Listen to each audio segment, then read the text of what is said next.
اللہ الرحمن الرحیم۔ السلام علیکم دوستوں، اربوں خربوں درود و سلام خاتم النبیین سیدنا حضرت محمد صلی اللہ علیہ وسلم پر، ان کی اولاد، ان کی آل پر اللہ تعالیٰ مغفرت فرمائے، آپ کی میری ساری امت کے مسلمانوں کی، آمین یا رب العالمین۔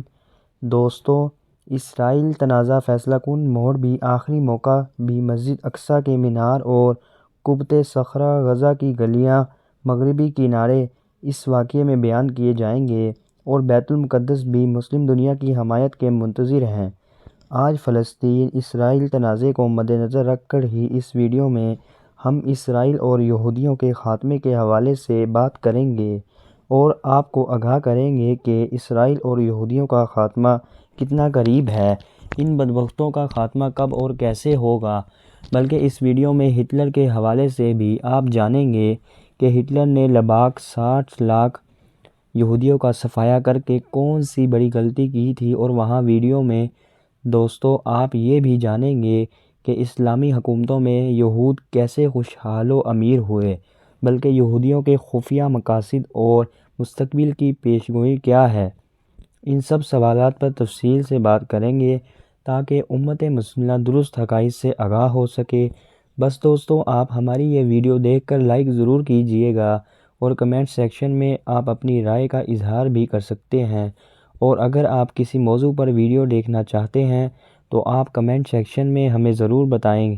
تو چلیں دوستو، اس ویڈیو کا باقاعدہ آغاز کرتے ہیں، اور سب سے پہلے آپ کو یہ بتاتے ہیں کہ تورات اور تلمود کے مطابق زندگی گزارنے والے خدمات پسند یہودیوں کو یقین راست کیوں نہیں آیا۔ اسرائیل نامی ریاست کی عمر 80 برس سے زیادہ نہیں ہے، دوسرے لفظ میں کہ فلسطین کی سرزمین پر جبری غیر قانونی صہیونی ریاست اسرائیل بنائی گئی، مکمل طور پر نقشے سے مٹ جائے گی۔ دوستو، ارض اسرائیل سے مراد یہودیوں کے مطابق وہ زمین ہے جو تورات کی روح سے خدا نے آل ابراہیم کو سونپی۔ تورات میں خدا کا ابراہیم علیہ السلام سے وعدہ ہے کہ ابراہیم علیہ السلام کے ایمان کے بدلے خدا ان کی آل کو عظیم قوم بنا دے گا۔ اسی کو یہودی دستاویزات میں عہد ابراہیم کہتے ہیں۔ اس عہد ابراہیم ارض اسرائیل بھی شامل ہے، جو کنعان اور تاریخ فلسطین کو ملا کر بنتا ہے۔ یاد رہے کہ ارض اسرائیل ایک یہودی تصور ہے جس سے تورات میں موجود کئی جگہوں کے نام منسلک ہیں، مگر ان قدیم مقامات کے کوئی ٹھوس حقائق نہیں ہیں بیان کیا سکتے ہیں، اور موجودہ تورات میں درج مقامات کے ناموں کو اگر کسی نہ کسی طور پر عہد حاضر کے علاقائی ناموں سے پہچاننے کی کوشش کریں تو اس میں موجودہ اسرائیل، فلسطین اور اردگان کے کچھ حصے شامل بتائے جاتے ہیں، جس پر یہودیوں کے لیے ایک سلطنت دوبارہ بنانے کا خواب سونیت ہوگا۔ 20ویں صدی کے دوران مستقبل کی یہودی ریاست کے قیام کا تصور دیا۔ انہوں نے استدلال کیا کہ یورپ میں سام مخالف سے بچنے کا بہترین طریقہ یہ ہے کہ ایک آزاد یہودی ریاست تشکیل دی جائے۔ اس نظریے پر دنیا بھر کے یہودی کو فلسطین میں زمین خریدنے کی ترغیب دی گئی، حالانکہ ارجائن میں یہودی ریاست کے امکان پر بھی غور و فکر کیا جا رہا تھا، اور یوں فروری 1896 میں اس پر کام باقاعدہ شروع کر دیا، اور سالوں کی ریاست سے بالآخر 1948 کو فلسطین کی سرزمین پر قبضہ کر کے امریکہ اور برطانیہ کی مدد سے غیر قانونی طور پر اسرائیل کے نام سے ریاست قائم ہوئی۔ فلسطین میں مسلمانوں کو 1924 سے پہلے بہت بڑی اکثریت حاصل تھی، اور یہودی کا آبادی کے 6% تھے۔ 1917 میں برطانیہ نے اس ملک کو یہودیوں کا قومی وطن بنانے کا فیصلہ کر لیا، اور دنیا کے مختلف ملکوں میں آباد یہودی کو ترغیب دی کہ وہ فلسطین میں آ کر آباد ہو جائیں، اور مختلف یورپی علاقوں سے وسیع پیمانے پر یہودیوں نے فلسطین کی جانب سے نکل کر اپنے مکان وغیرہ خریدے، اور زبور نے یہودیوں کی بڑھتی ہوئی آبادی سے خطرہ محسوس کرتے ہوئے ملک کی آزادی کا مطالبہ کر دیا، مگر برطانیہ نے فلسطین کا مسئلہ حل کرنے کی بجائے اس ملک کو متنازع بنا کر چھوڑ دیا۔ ہندوستان کی تقسیم میں بھی انگریز راج نے جموں کشمیر کے مسلمانوں کے ساتھ یہی سلوک کیا۔ فلسطین میں یہودیوں کی پیشن ہی کی اور کشمیریوں کے خلاف ہندوؤں کی حمایت کی، اور جموں کشمیر کو بھی تنازع بنا دیا۔ 1948 میں امریکہ اور اس کے حلیف ممالک نے فلسطین کو تقسیم کر دیا۔ ایک حصہ مسلمانوں کو دے دیا اور دوسرا حصہ بطور اسرائیل ریاست تسلیم کر لیا گیا۔ عربوں کو یہ تقسیم گوارا نہ تھی اور انہوں نے یہودیوں سے آزادی کی جنگ شروع کر دی، مگر امریکہ، برطانیہ اور فرانس کی پشن سے اسرائیلی سلطنت مضبوط ہوتی چلی گئی اور پھر یہ زمانہ آیا کہ اسرائیل خطے اپنا باپ بن گیا۔ عیسائیوں کی قبل از مسیح تاریخ کا مطالعہ قرآن پاک سے کیا جائے تو یہودیوں کی فطرت کا صحیح طور پر اندازہ لگایا جا سکتا ہے۔ اللہ تعالیٰ فرماتے ہیں، ہم نے اپنی کتاب صاف آسمانی کا مجموعے میں اپنی اسرائیل کو اس بات پر متبع کر دیا تھا کہ تم 2 مرتبہ زمین میں فساد عظیم برپا کرو گے اور بڑی سرکشی دکھاؤ گے۔ آخر کار جب ان میں سے پہلی سرکشی کا موقع پیش آیا تو بنی اسرائیل، ہم نے تمہارے مقابلے میں اپنے ایسے بندے اٹھائے جو نہایت زور آور تھے اور وہ تمہارے ملک میں گھس کر ہر طرف پھیل گئے۔ یہ ایک وعدہ تھا جسے پورا ہو کر ہی رہنا تھا۔ اس کے بعد ہم نے تمہیں ان پر غلبے کا موقع دے دیا اور تمہیں مال اور اولاد سے مدد دی اور تمہاری تعداد پہلے سے بڑھا دی۔ دیکھو تم نے بھلائی کی تو وہ تمہارے اپنے ہی لیے بھلائی تھی اور برائی کی تو وہ تمہاری اپنی ہی ذات کے لیے برائی تھی۔ پھر جب دوسرے وعدے کا وقت آیا تو ہم نے دوسروں کو تم پر مسلط کیا تاکہ وہ تمہارے چہرے بگاڑ دیں اور مسجد بیت المقدس میں اسی طرح گھس جائیں جس طرح پہلے دشمن گھورنے تھے، اور جس چیز پر ان کا ہاتھ پڑے اسے تباہ کر کے رکھ دیں۔ ہو سکتا ہے اب تمہارا رب تم پر رحم کر دے، لیکن اگر تم نے پھر اپنی سابق روش کا اعادہ کیا تو ہم بھی پھر اپنی سزا کا اعادہ کریں گے اور کفران نعمت کروانے والوں کو چھوڑیں گے نہیں۔ ہم نے جہنم کو قید خانہ بنا رکھا ہے۔ ان آیات مبارکہ کے پس منظر کے مطابق حضرت موسیٰ علیہ السلام کی وفات کے بعد جب بنی اسرائیل فلسطین میں داخل ہوئے تو یہاں مختلف قومیں آباد تھیں۔ ان قوموں میں بدترین قسم کا شرک اور برائیاں پائی جاتی تھیں۔ تورات میں حضرت موسیٰ علیہ السلام کے ذریعے سے بنی اسرائیل کو جو ہدایات پیش کی گئی تھیں ان میں صاف صاف کہہ دیا گیا تھا کہ تم ان قوموں کو ہلاک کر کے ان کے قبضے سے فلسطین کو آزاد کر لو اور ان کو خرابیوں کو اپنانے سے گزار کرنا۔ لیکن اسرائیل جب فلسطین میں داخل ہوئے تو اللہ کے احکام بھول گئے، فلسطین کا ایک حصہ لے کر الگ ہو گئے اور یہاں موجود گمراہ اور مشرک قوموں کی برائیوں میں غرق ہو گئے۔ بنی اسرائیل کی نافرمانیوں کی تفصیل خاصی طویل ہے۔ حضرت موسیٰ علیہ السلام کے بعد بھی انبیاء علیہ السلام اور نیک بادشاہ تشریف لاتے رہے، مگر بنی اسرائیل اپنی نافرمانیوں اور بنی اسرائیل کی دوسری ریاست جو یہودیہ کے نام سے جنوبی فلسطین میں قائم ہو چکی تھی، وہ بھی حضرت سلیمان علیہ السلام کے بعد بہت جلد شرک اور بد اخلاقی میں مبتلا ہو گئی۔ آخر 587 قبل مسیح میں بخت نصر نے ایک سخت حملہ کر کے یہودیوں کی اینٹ سے اینٹ بجا دی، یروشلم اور ہیکل سلیمانی کا نام و نشان مٹا دیا، یہودیوں کی بہت بڑی تعداد کو ان کے علاقے سے نکال کر تباہ و برباد کر دیا، جس سے بنی اسرائیل کو متبع کیا گیا تھا، اور یہ تھی وہ پہلی سزا جو ان کی نافرمانیوں کی پاداش میں انہیں دی گئی تھی۔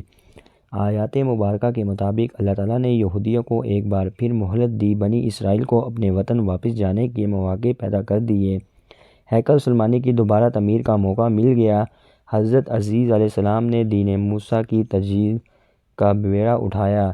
150 سال بعد بیت المقدس اسرائیلیوں کی تباہی کا دوسرا دور رومی فاتحین کا فلسطین پر قبضہ تھا۔ انہوں نے بیت المقدس پر قبضہ کر کے یروشلم کو فتح کر لیا۔ اس موقع پر قتل عام 1,33,000 آدمی مارے گئے۔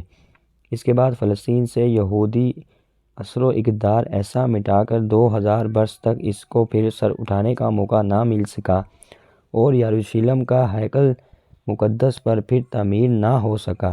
دوستوں، یہ تھی وہ سزا جو قرآن کے مطابق بنی اسرائیل کو دوسرے فساد عظیم کی پاداش میں ملی۔ ابھی دوستوں موجودہ اسرائیل میں ان یہودیوں کی نسلیں آباد ہیں جو اللہ کے انبیاء کو قتل کرنے میں عار محسوس نہیں کرتے تھے۔ ان جلادوں کی نظر میں بے گناہ فلسطینیوں کا قتل عام کی حیثیت رکھتا ہے۔ ان کی رگوں میں فئران کا لہو گردش کر رہا ہے۔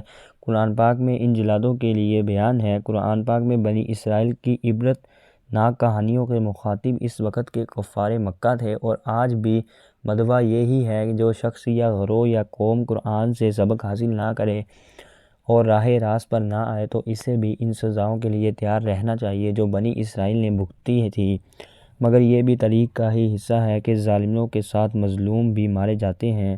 بنی اسرائیل پر بھی بہت عذاب اور زوال آئے گا، اور ہر بار اللہ تعالیٰ نے انہیں مہلت بخشی۔ حضرت مسیح علیہ السلام کی پیدائش سے 170 سال پہلے یہ واقعہ پیش آیا کہ ایک بادشاہ یہودی کو 5ویں مرتبہ برباد کر کے رکھ دیا۔ ان کے علاقے پر چڑھائی کر دی، 40,000 یہودیوں کو قتل کیا، 40,000 کو قیدی بنا لیا اور غلام بنا کر اپنے ساتھ لے گیا، اور مسجد اقصی کی 5ویں مرتبہ بے حرمتی کی گئی۔ اسرائیلیوں کی اعمال بد اور نافرمانیوں کی وجہ سے ہیکل سلیمانی کی بے حرمتی کا سلسلہ جاری رہا۔ کچھ عرصے بعد بیت المقدس پر سلاطین روم کی حکومت قائم ہو گئی۔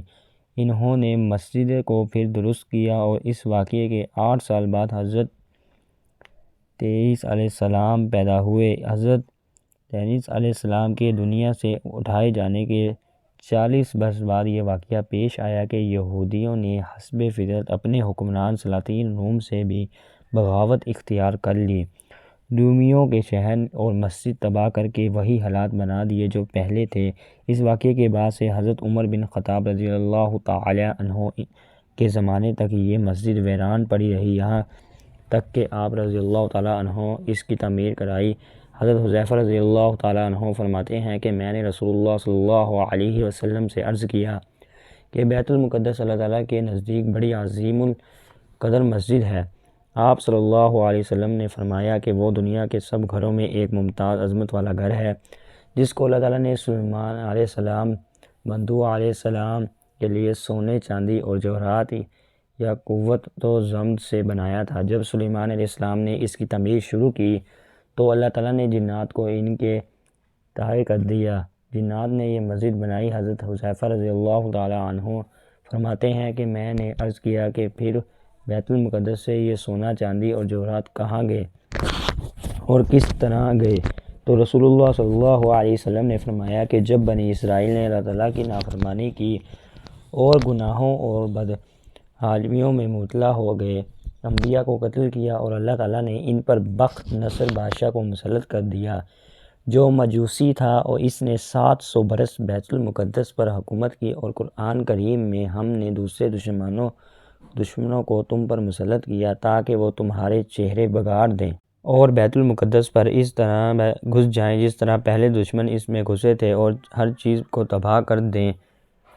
1,70,000 گاڑیوں میں بھر گئے اور 100 برس تک بنی اسرائیل کو اپنا غلام بنا کر رکھا، طرح طرح کی ذلت کے ساتھ ان سے مشقت اور خدمت لیتا رہا۔ پھر اللہ تعالیٰ نے فارس کے بادشاہوں میں سے ایک بادشاہ کو اس کے مقابلے میں کھڑا کر دیا، جس نے بابل کو فتح کیا، بنی اسرائیل کو آزاد کرایا، اور جتنے اموال بیت المقدس سے لایا تھا وہ سب واپس بیت المقدس پہنچا دیے، اور پھر بنی اسرائیل کو حکم دیا اب تمہارا رب تم پر رحم کرے، لیکن اگر تم نے پھر اپنی ثابت روزگاری کی تو ہم بھی پھر اپنی سزا کا اعادہ کریں گے، اور کفران نعمت والوں کے لیے ہم نے جہنم کو قید خانہ بنا کر رکھا ہے۔ اور پھر جب بنی اسرائیل بیت المقدس میں لوٹ آئے اور سب یہی کہنے لگے کہ نافرمانی اور گناہ کی زندگی کو لوٹ گئے، اس وقت اللہ تعالیٰ نے ان پر شاہ روم و قیصر کو مسلط کر دیا۔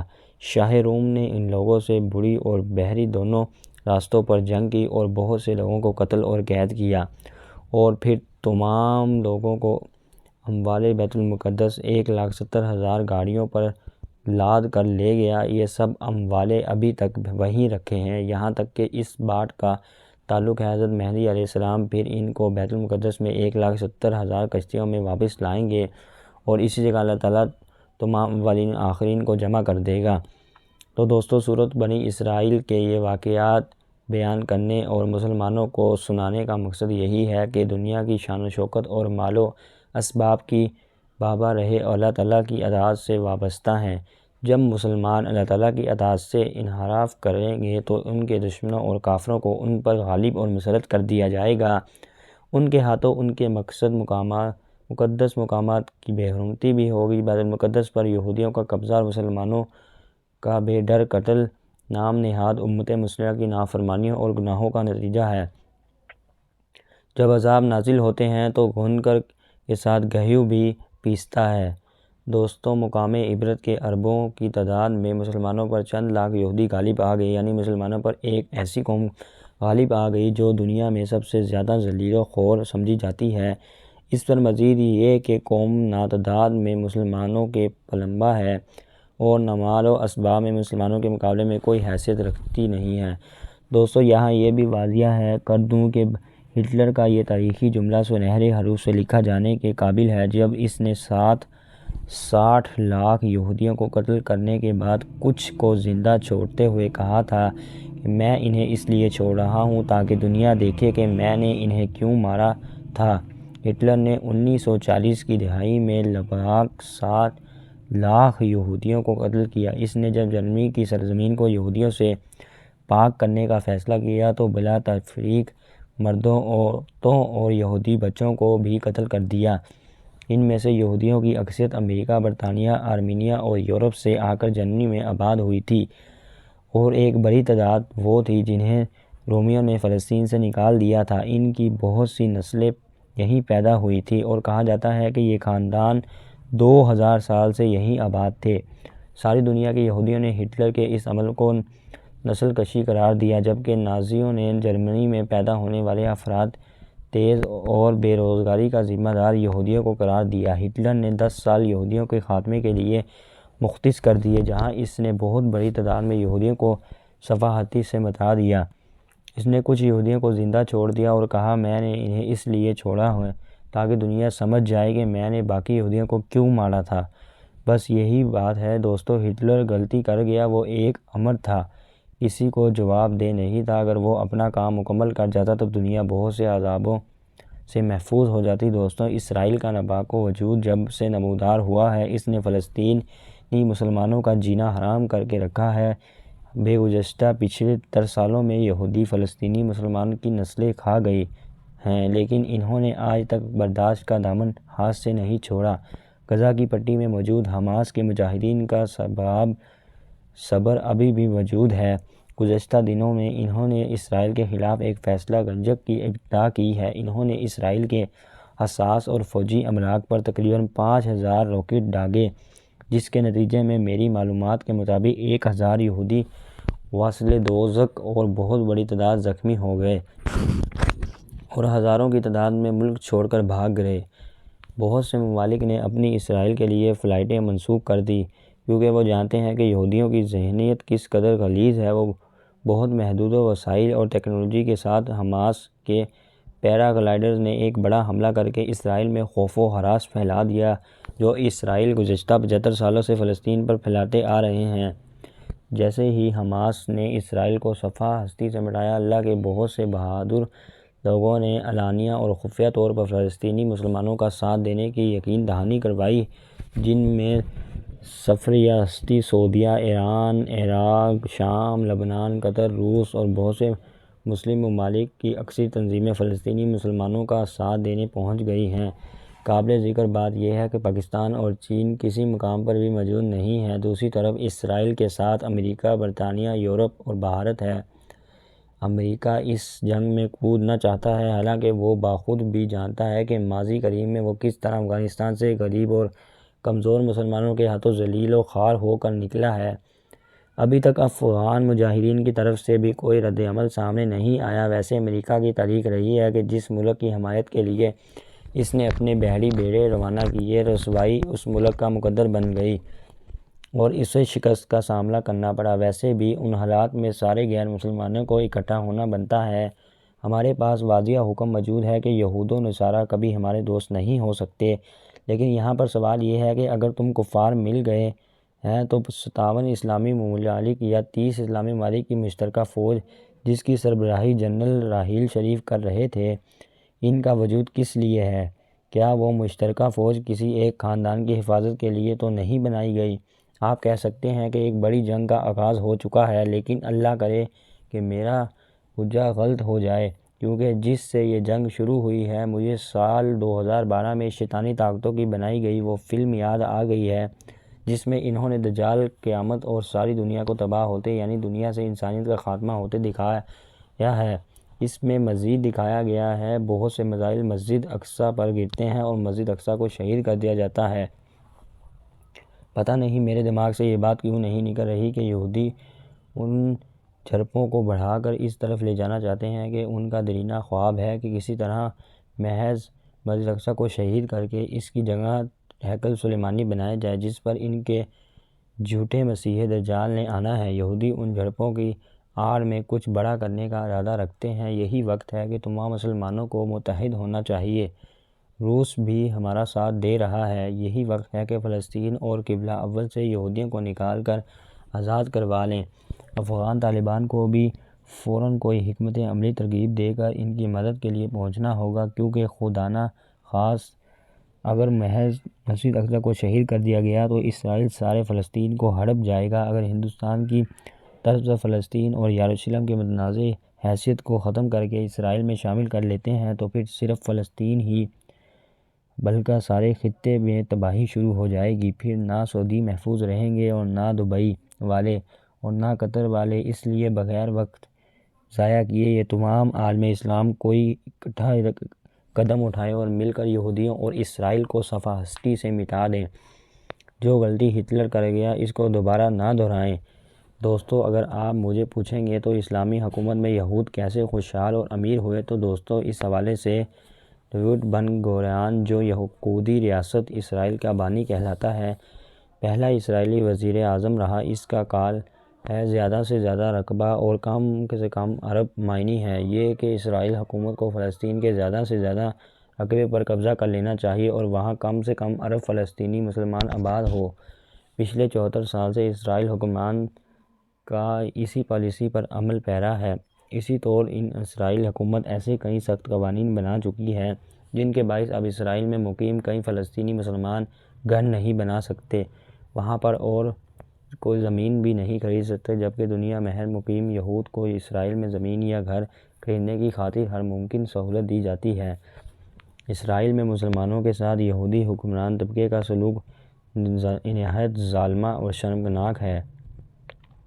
خصوصاً یہ سچ کہ مسلمان ہی تھے جنہوں نے پچھلی کئی صدیوں سے رومیوں اور عیسائیوں کے ظلم و ستم کا شکار یہودی قوم کو خلافت اسلامیہ میں نہ صرف پناہ دی بلکہ انہیں ترقی کرنے، پھیلنے، پھولنے اور خوشحال ہونے کے مواقع بھی فراہم کیے۔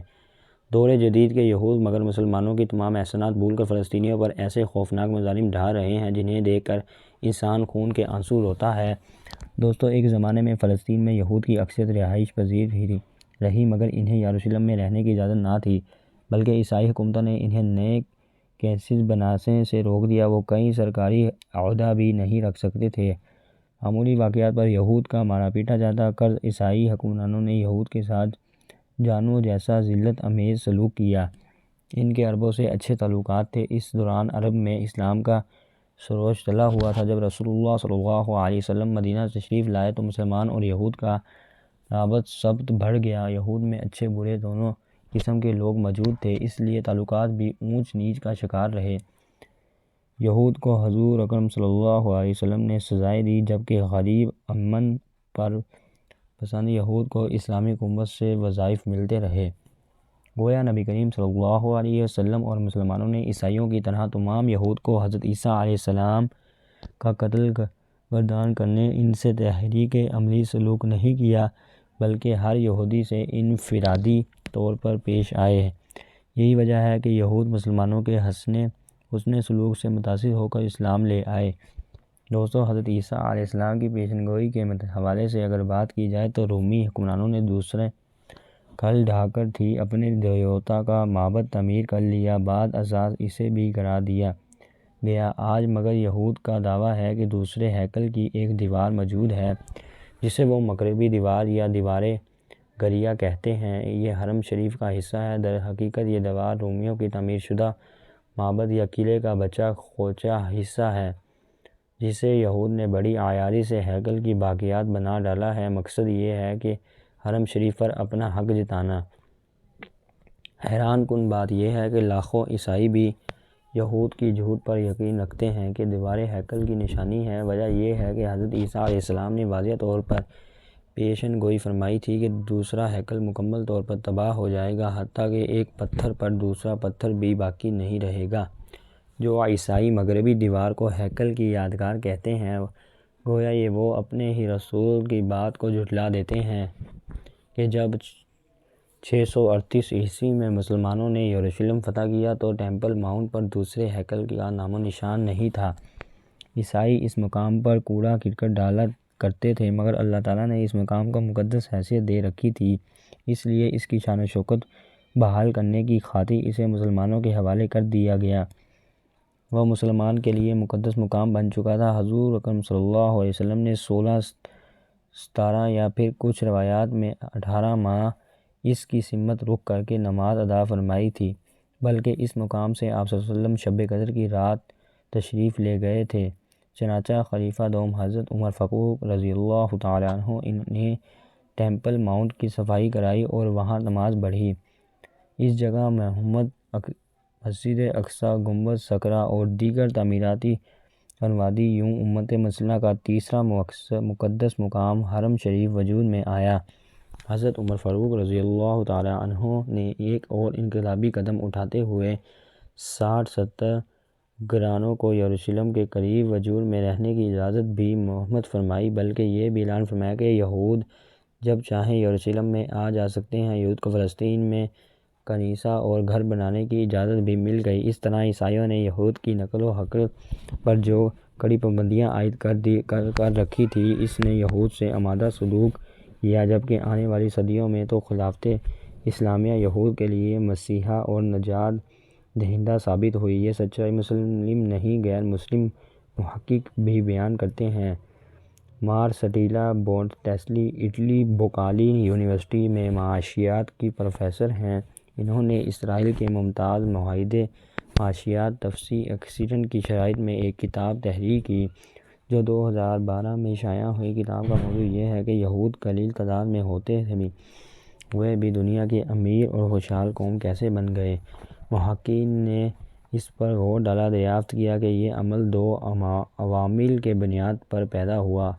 اول، تعلیم حاصل کرنے سے، اور دو، مسلمانوں کی عمل امداد کے سبب۔ محقق اس کتاب میں لکھتے ہیں کہ 2000 سال قبل فلسطین میں آباد یہود کی زندگیاں دو عوامل پر استوار تھیں۔ اول، یروشلم میں واقع ٹیمپل ماؤنٹ پر بنے ہیکل سلیمانی میں قربانی دینا، دوسرے، تورات کی تعلیم پانا۔ مگر اس وقت یہ دونوں عوامل یہودی عوام کی طرف سے ربیوں یعنی مذہبی رہنماؤں کا چھوٹا سا ایلیٹ طبقہ انجام دیتا تھا۔ معنی یہ تھا کہ کسی عام یہودی کو ہیکل میں قربانی دینے یا تورات پڑھنے کی اجازت نہیں تھی۔ ان دونوں اعمال پر کا ایلیٹ طبقہ قابض تھا۔ اس طبقے کی عملیات اور کرپشن کے خلاف ایک یہودی نوجوان عیسو بن یوسف المعروف بحضرت صالح علیہ السلام نے جہاد کیا۔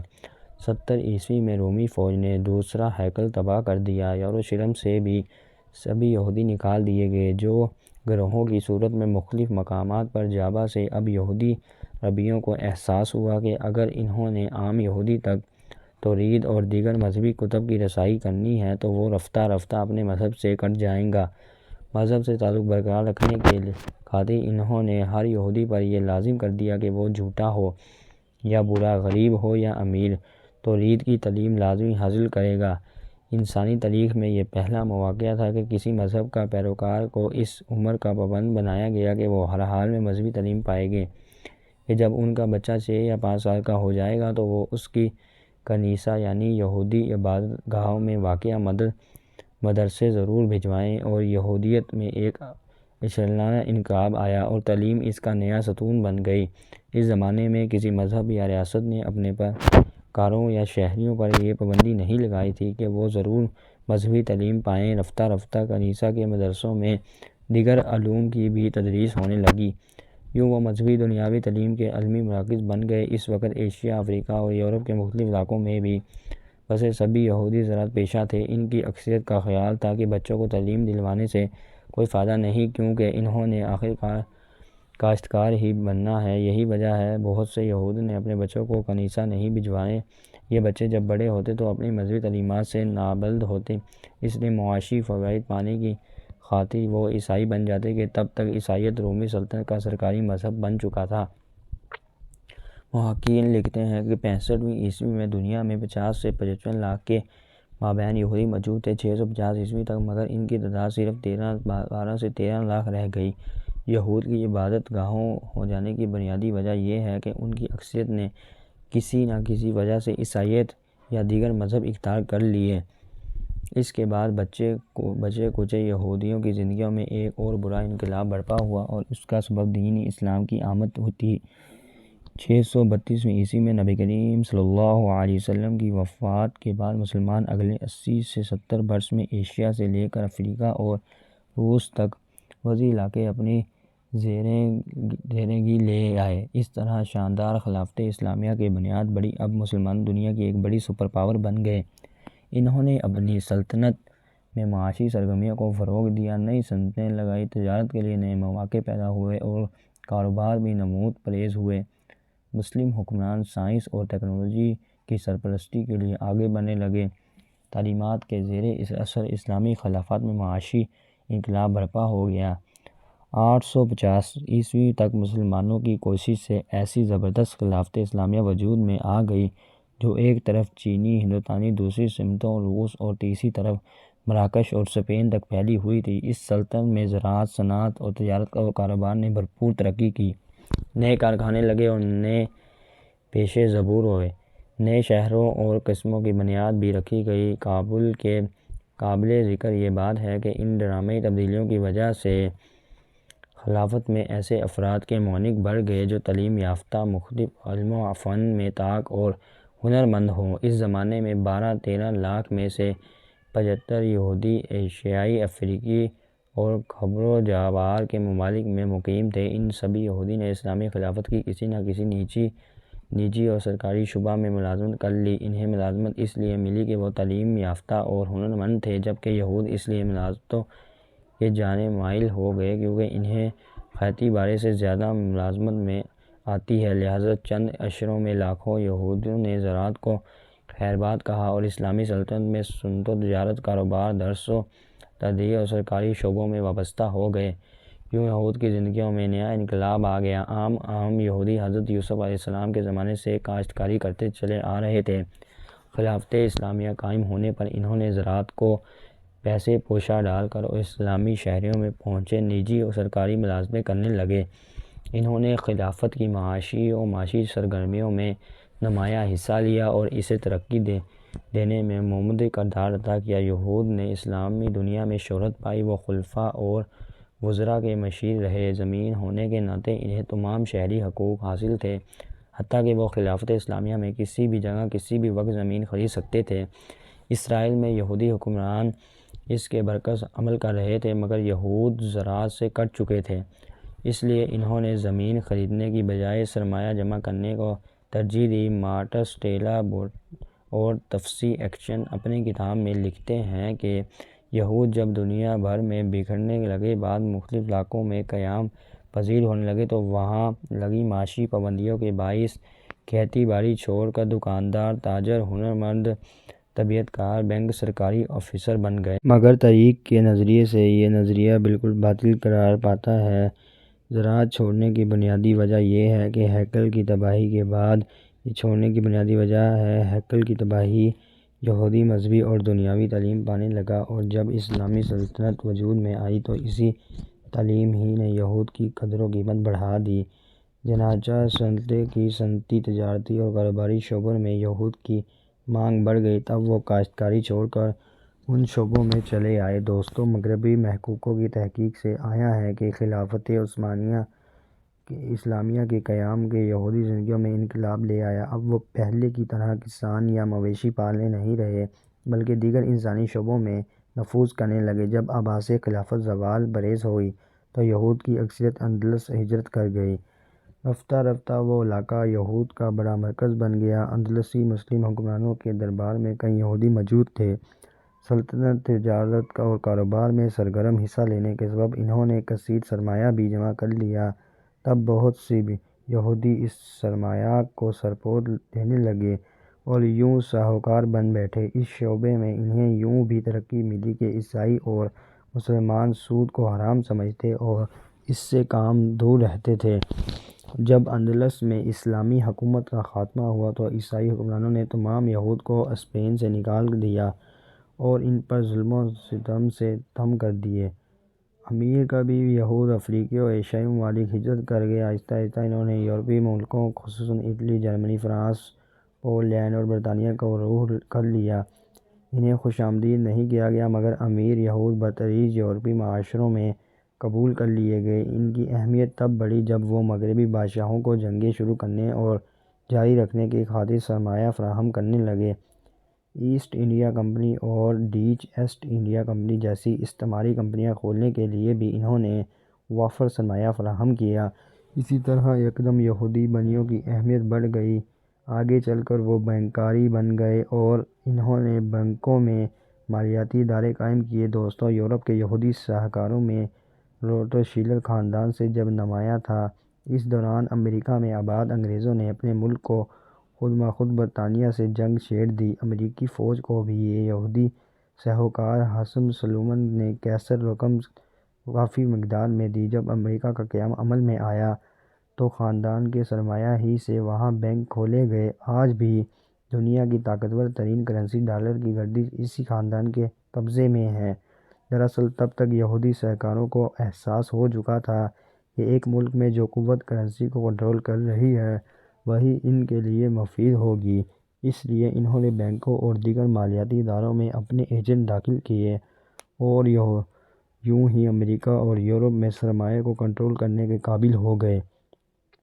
یہاں پس پشت یہود نے مغربی حکومتوں کے معاشی اور سیاسی نظام میں بڑی اہمیت حاصل کر لی۔ اسی اثروں سے فائدہ اٹھا کر یہود نے 19ویں صدی کے آخر میں فیصلہ کیا کہ فلسطین میں ایک یہودی ریاست قائم کر دی جائے گی۔ اسی خیال کو عملی جامہ پہنانے کے لیے امیر یہودی فلسطین میں زمینیں خریدنے لگے۔ ان زمینوں پر یہود بستیاں بسانے لگے۔ 1918 میں برطانیہ نے فلسطین پر قبضہ کر لیا۔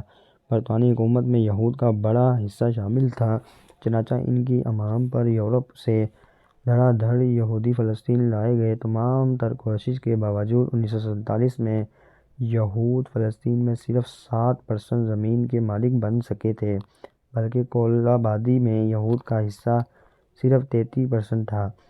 اس کے باوجود امریکہ برطانیہ کے دباؤ پر اقوام متحدہ نے جب فلسطین کو تقسیم کیا تو اس کا 56% رقبہ یہود کو دے ڈالا۔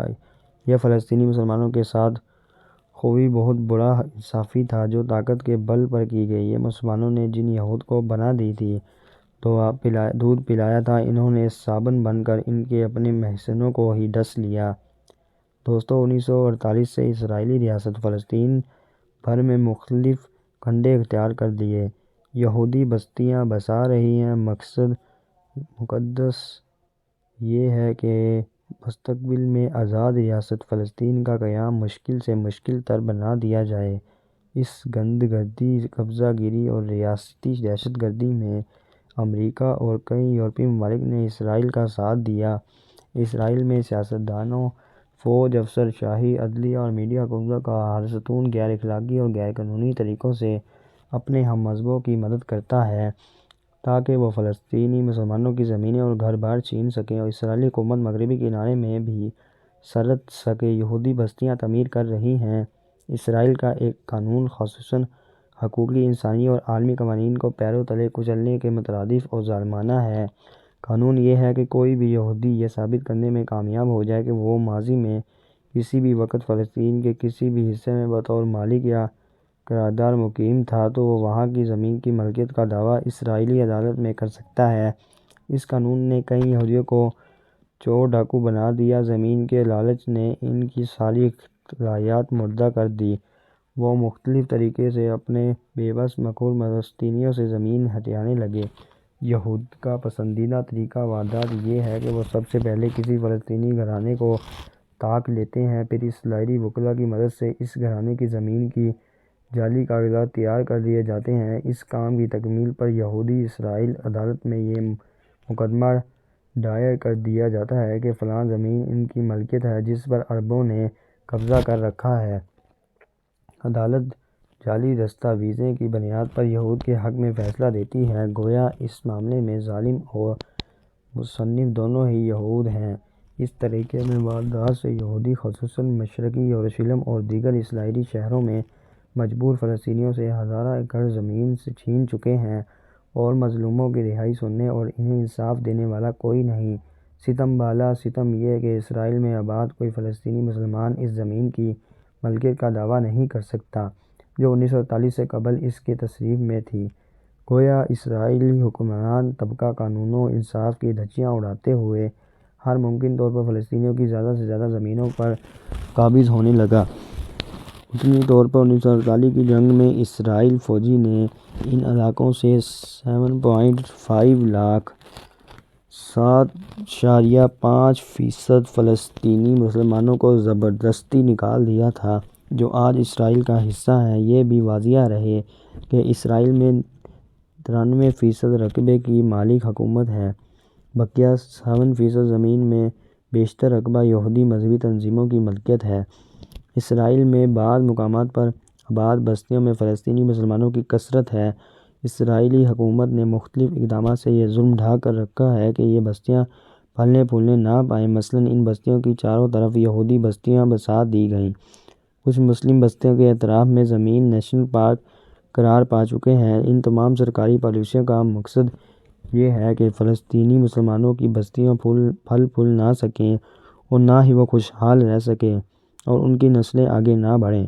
اسرائیل میں واقع فلسطینی بستیوں میں ضروریات زندگی کا فقدان ایسا ہے کہ در حقیقت ان بستیوں میں فلسطینی بڑی تکلیف سے زندگی گزار رہے ہیں۔ دوسری طرف یہود کی سبھی بستیاں خوشحال رہ رہی ہیں، مگر معاشی مفادات کے سبب حقوق انسانی کی چیمپئن مغربی دنیا ہی نہیں بہت سے اسلامی ملک بھی دونوں ملکوں کے جرائم سے نگاہیں پھیر لیتے ہیں۔ یہ طرز عمل انسانیت کے خلاف سنگین جرم اور مجرموں کے جرائم میں شرکت کی مترادف ہے۔ دوستو، یہودیوں کے خفیہ مقاصد اور مستقبل کی پیش گوئی کے حوالے سے ایک مصنف لکھتے ہیں کہ 71 سالہ اسرائیلی وزیر صحت یعقوب ویلٹرم نے ایک اسرائیلی نیوز چینل کو انٹرویو دیتے ہوئے کہا تھا کہ دنیا خاتمے کے قریب ہے اور 16 اپریل پاس اور سے قبل مسیح آئے گا جو اسرائیل کو اسی بری صورتحال سے نکالے گا۔ اس سے قبل اسرائیل نیل بن ادھیٹی جو پیشگوئی کے حوالے سے بہت مشہور ہے، آج سے 5 سال پہلے پیشگوئی کی گئی تھی کہ دنیا پر خدا کا عذاب بن کر ایک بیماری آئے گی۔ چین اس بیماری سے سب سے زیادہ متاثر ہوگا، اس کے 1 لاکھ لوگ مریں گے۔ اب بیماری آنے کے بعد حالیہ دنوں ان کا جو بیان سامنے آیا اس کے مطابق پاس آیا اور اسے پہلی بیماری کا علاج صرف اور صرف اسرائیل سے آیا اور یہ کہ چین سمجھتا ہے وہ اس بیماری سے نکل جائے گا اور اس کا سوال ہی نہیں پیدا ہوتا بلکہ وہ اس تمام مصیبت سے کبھی نہیں نکل پائے گا۔ معاشی ماہرین کا خیال ہے کہ چین دنیا کے اندر رول کرے گا۔ ہم یہاں پیشگوئی کرتے ہیں کہ وہ دیوالیہ ہو جائے گا۔ نیل برٹزن کے مطابق دنیا میں جو بہتر ہے وہ اسرائیل سے آئے گی۔ یہ بیماری صرف اس لیے آئے گی کہ مسیحا نے جو آنا ہے اس کے لیے ساری دنیا صاف ہو جائے۔ یہ خدا کا انصاف ہے۔ چین پوری دنیا کے اندر چھا رہا تھا جبکہ دنیا کے اندر تو یہودیوں کا غلبہ ہوگا۔ یہ تمام چیزیں تو ہماری ہیں، ان پر تو اسرائیل نے راج کرنا ہے۔ دوستو، اسرائیلی مقاصد کے اور آنے والے وقت ہی بتائے گا کہ حال یا منصوبہ بندی سے ان کا کیا مقصد ہے۔ دوستو، یہ کوئی پہلی دفعہ نہیں بلکہ یہودی اس طرح کے شوشے چھوڑتے رہتے ہیں۔ اس قسم کا شوشہ چھوڑنا ان کے لیے محض ایک مثالی بات ہے، باقاعدہ دین بھی بناتے ہیں۔ یہ لفظ ایک یہودی سکولر بن زیان وارڈن نے پہلی مرتبہ 1942 میں دریافت کیا جو یہودیوں میں شہرت کا سبب بنا۔ ان کا کہنا تھا کہ شوا تاریخ کی عظیم ترین تباہی ہے۔ دوسری جنگ عظیم کے دوران یہودیوں نے ہولوکاسٹ یا شوا کو شوشہ پوری شدت کے ساتھ چھوڑا دیا۔ جنگ عظیم ختم ہوئی تو نیشنل جوش کانفرنس نے پوری دنیا سے مطالبہ کیا تھا کہ ان کے ایک ہم مذہب اور ہم نسل دے۔ یہودیوں کا قتل عام کیا ہے اور بہت تھوڑے یہودی بچے ہیں۔ اب انہیں دوبارہ زندگی کی شروعات کے لیے علیحدہ ریاست دی جائے۔ جس کا نام اسرائیل رکھا جائے۔ اسرائیل کا قیام جس کے قیام کی کوشش انہوں نے پہلی جنگ عظیم کے بعد کی، لیکن حالات نے دوسری جنگ عظیم کے دوران ان کی اتنی مدد کی اور انہوں نے پروٹیکٹنگ میں مہارت کا وہ فائدہ اٹھایا کہ تاریخ میں اس کی مثال نہیں ملتی۔ یہودی کسی بھی بات کے لیے بڑی لمبی منصوبہ بندی کرتے ہیں۔ وہ کافی عرصہ پہلے ہی شوشہ چھوڑ دیتے ہیں جس پر انہوں نے مستقبل میں عمل دریافت کرنا ہوتا ہے۔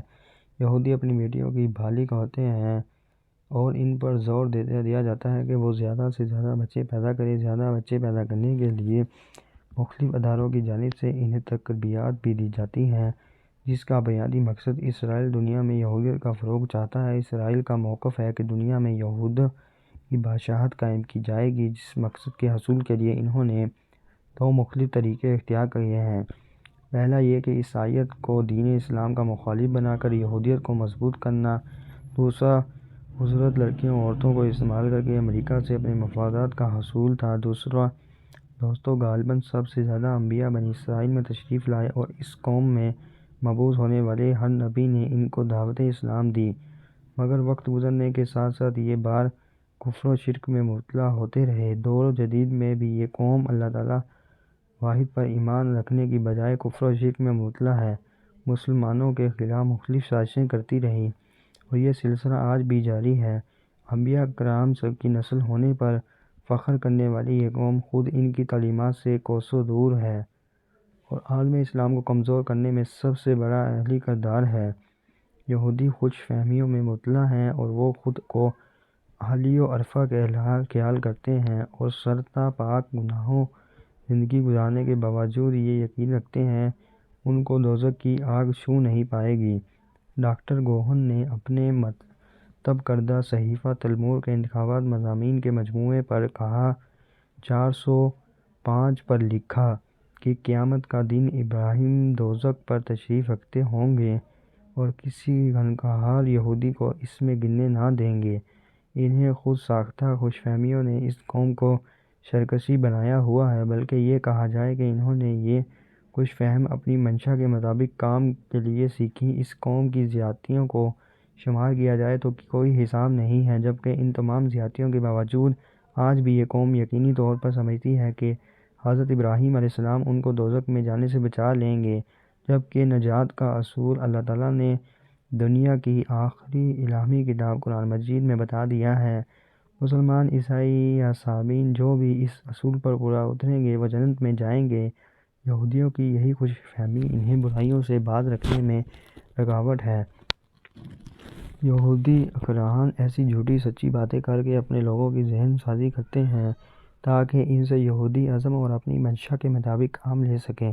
حالیہ دنوں امریکی تجاویز پر اس خطے کے امن منصوبہ مارز وجود میں آیا، اس نے بھی بہت سوال کھڑے کر دیے ہیں۔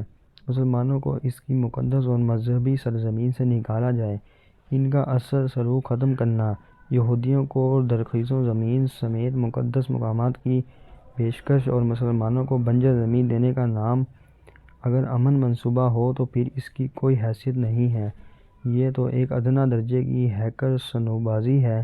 دوستو، بس حرفائی آخر یہی کہوں گا کہ رسول اللہ صلی اللہ علیہ وسلم نے فرمایا اس وقت تک قیامت قائم نہ ہوگی جب تک کہ مسلمان یہودیوں کے خلاف جنگ نہ کر لیں، حتیٰ کہ ایک یہودی اپنے آپ کو ایک پتھر یا ایک درخت کے پیچھے چھپا لے گا اور پتھر یا درخت کہے گا اے مسلمان، یہاں میرے پیچھے ایک یہودی چھپا ہوا ہے اور اسے قتل کر دو، سوائے درخت غرق کر کے کیونکہ وہ یہود کے درخت میں سے ہے۔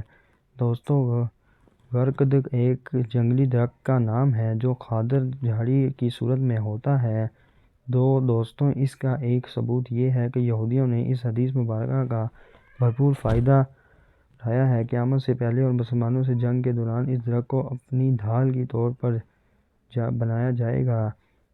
اس غرض سے جہاں اسرائیل میں غرقد نامی اس درخت کی کاشت کے لیے عوام سے پھل لیے جاتے ہیں، وہاں اس کو کپڑوں پر بھی منقش کیا جاتا ہے، جبکہ اسرائیل کے بعد بھارت ایسا ملک ہے جو غرقد کی پناہ پر یقین رکھتے ہیں اس کی کاشت کروا رہے ہیں۔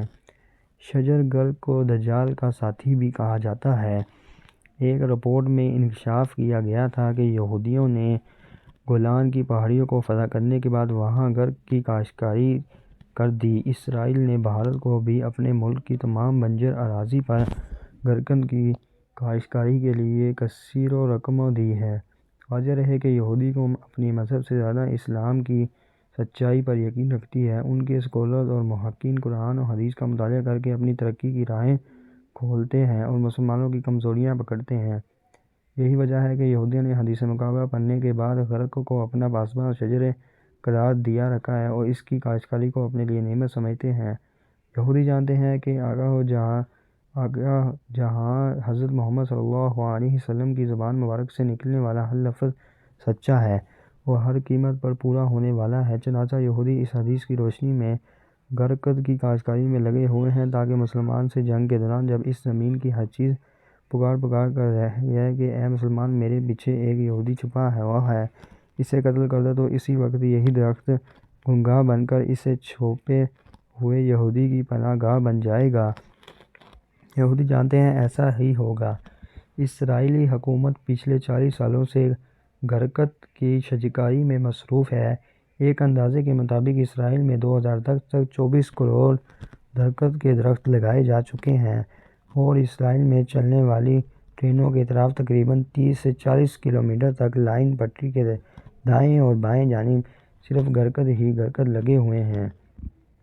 اور حال ہی میں آنے والی تنظیم RSS بجرنگ دل نے یہودیوں کے تمام کاموں کا ٹھیکہ لے رکھا ہے کیونکہ وہ اپنے کردار سے زیادہ اسلام کی سچائی کو مانتا ہے۔ وہ واضح ہے کہ 2008 میں بمبئی میں اسرائیل سینٹر پر حملہ ہوا تھا جس میں ایک بھی اسرائیلی سفیر یا خانے میں لگے گرکت درخت کے نیچے پناہ لی تھی۔ بعد اسرائیل نے تمام سفارت خانوں میں گرکت کے درخت لگا دیے تھے۔ فلسطینی علماء کرام کا کہنا ہے کہ بالخصوص اسرائیل میں بڑے پیمانے پر گرکت لگا کر نبی کریم صلی اللہ علیہ وسلم کی پیشن گوئی کا وقت قریب کر دیا ہے۔ تو دوستو، ہمیں چاہیے کہ ہم رسول اللہ صلی اللہ علیہ وسلم کی پیروی کریں، یہودیوں کی مخالفت کریں۔ دوستو، مسلمانوں کو اس بات سے منع کیا گیا ہے کہ وہ یہودیوں اور عیسائیوں کو اپنا دوست بنائیں یا انہیں اپنا دوست سمجھیں۔ انہیں اپنا حقیقی دوست سمجھنے، انہیں رازدار بنائیں اور ان کی دوستی پر اعتماد کرنے سے مسلمانوں کو منع کیا گیا ہے۔ اور 1400 سال تاریخ نے یہ ثابت بھی کیا ہے کہ قرآن مجید کا یہ ارشاد ہر طرف سچ ہے۔ یہ کہا گیا ہے کہ یہودی اور عیسائی آپس میں ایک دوسرے کے دوست ہیں۔ قرآن مجید کا یہ جمع دنیا کے عالمی حلقوں میں گزشتہ ایک صدی پہلے تک زیر بحث رہا ہے کہ قرآن مجید نے یہودیوں اور عیسائیوں کو ایک دوسرے کا دوست کہا ہے، حالانکہ دونوں کے درمیان ابتدا سے دشمنی چلی آ رہی ہے اور ان کی باہمی دشمنی، عداوت اور قتال کا سلسلہ کم و بیش 20,000 سال کے عرصے پر محیط ہے۔ تو قرآن مجید نے انہیں ایک دوسرے کا دوست کیسے قرار دیا ہے؟ لیکن اس آیت کریمہ کے نزول 1300 سال بعد یہودیوں اور عیسائیوں میں باہمی دوستی اور تعاون کا رشتہ قائم ہوا، جو آج ساری دنیا کو نظر آ رہا ہے، اور تاریخ نے قرآن کریم کی اس بات کو سچ کر دکھایا ہے۔ اصل بات یہ ہے کہ قرآن مجید صرف اپنے نزول سے پہلے یا نزول کے وقت کے حقائق کی بات نہیں کرتا، بلکہ اپنے نزول کے بعد قیامت تک پیش آنے والے حقائق و معاملات کا بھی ذکر کرتا ہے جو اپنے وقت پر ظاہر ہوتے رہے ہیں۔ دوستو، اگر آپ کو میری آج کی ویڈیو اچھی لگی تو ویڈیو کو لائک کرنا اور چینل کو سبسکرائب کرنا، اور ایسی مزید انفارمیٹیو ویڈیو دیکھنے کے لیے کمنٹ میں اپنے رائے بتانا۔ اللہ حافظ۔